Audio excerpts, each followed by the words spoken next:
So, last episode, we asked a simple question. Why do we hate the sound of our own voice? We explored how voices carry identity, memory, emotion, and culture.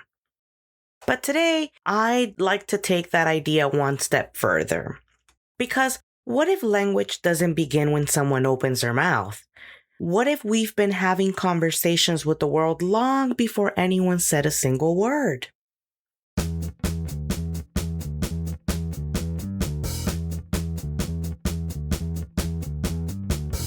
Welcome back to Fluent AF, the podcast where language, culture, and identity collide.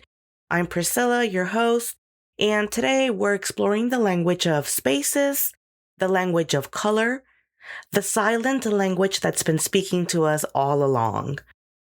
Because everything communicates, not just voices, walls, colors, architecture, light, clothing, logos, hospital rooms, churches, schools, prisons, your bedroom, your Instagram feed.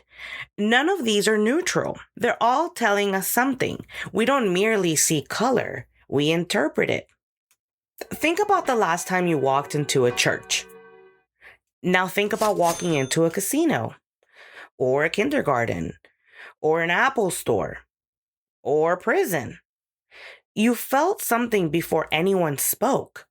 You knew how to behave, whether to whisper, whether to relax, whether to spend money, whether to be cautious.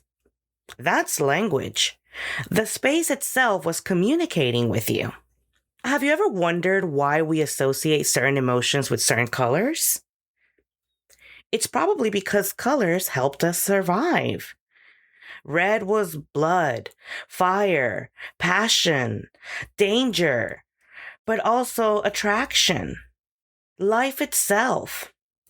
Blue was the sky, water, distance, something vast and unreachable, something calming, or something lonely. Green meant life, food, forest, growth, healing. But nature also reminds us that green isn't always gentle. The same forest that shelters you can consume you. The same vines that nourish can strangle. Perhaps that's why English gives us the phrase green with envy. Life and jealousy sharing the same color. White often represents peace, purity, a blank page. But in other cultures, white symbolizes mourning and death. Color isn't universal. Culture gives it grammar. Black is elegant, authority, mystery, timelessness. But it can also represent grief, fear, darkness, or the unknown. Colors aren't good or bad. They're stories we've collectively agreed to tell. Think about the spaces we build. Hospitals. Why are they filled with soft whites, muted blues, and pale greens? Because those colors tend to feel clean, calm, and reassuring. Now think about fast food joints. How often do you see reds, yellows, and oranges? Warm colors stimulate attention and can make spaces feel energetic and lively. Banks often lean towards blue. Trust, reliability. Luxury brands, black. Minimalism, power. Museums, white walls. Because the artwork is supposed to become the sentence. Even classrooms aren't random. Bright colors encourage curiosity. Shapes invite exploration. Children learn long before they read. Speaking of orange, orange has always been my favorite color. It's warm, creative, friendly, optimistic, sociable. It's the color of sunsets, autumn, citrus, conversation. Yet orange also carries another meaning. Walk into almost any prison in the United States and you'll notice the same thing. Orange jumpsuits.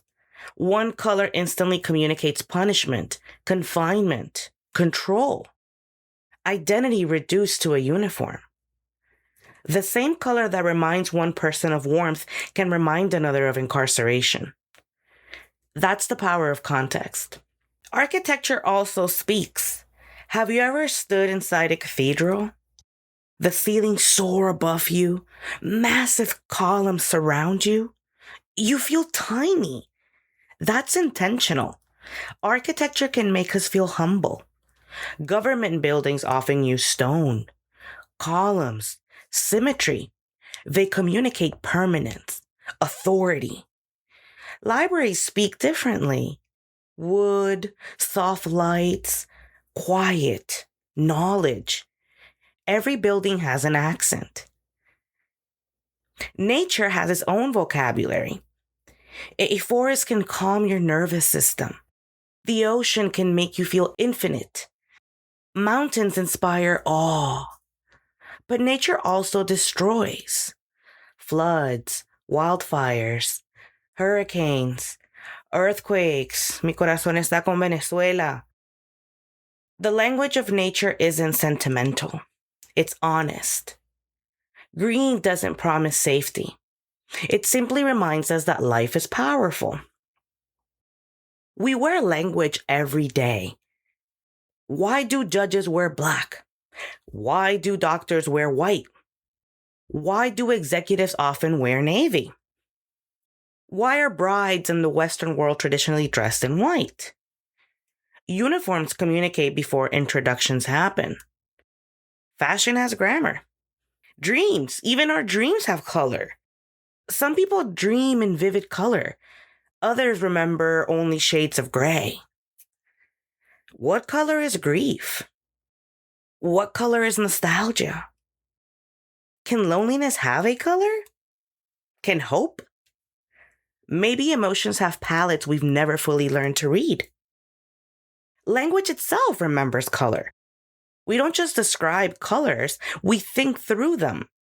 Someone who feels depressed might say they're feeling blue. A surprise comes out of the blue. Someone consumed by anger sees red. A warning becomes a red flag. A criminal is caught red-handed. Someone successful is in the black. Someone losing money is in the red. A gardener has a green thumb. A beginner is still green. Someone jealous turns green with envy. We give people permission with a green light. Someone different becomes the black sheep. We remember nothing after we black out. Some things are only black and white. A harmless fib becomes a white lie. We surrender with a white flag. Someone delighted is tickled pink. A coward is yellow-bellied. Some truths exist only in a gray area. Color isn't just visual. It's embedded in the language we speak every day. Here's your thought experiment for the week. Close your eyes for just a moment. Imagine the color that makes you feel safest. Don't think about your favorite color. Think about safety. What color appeared? Why that one?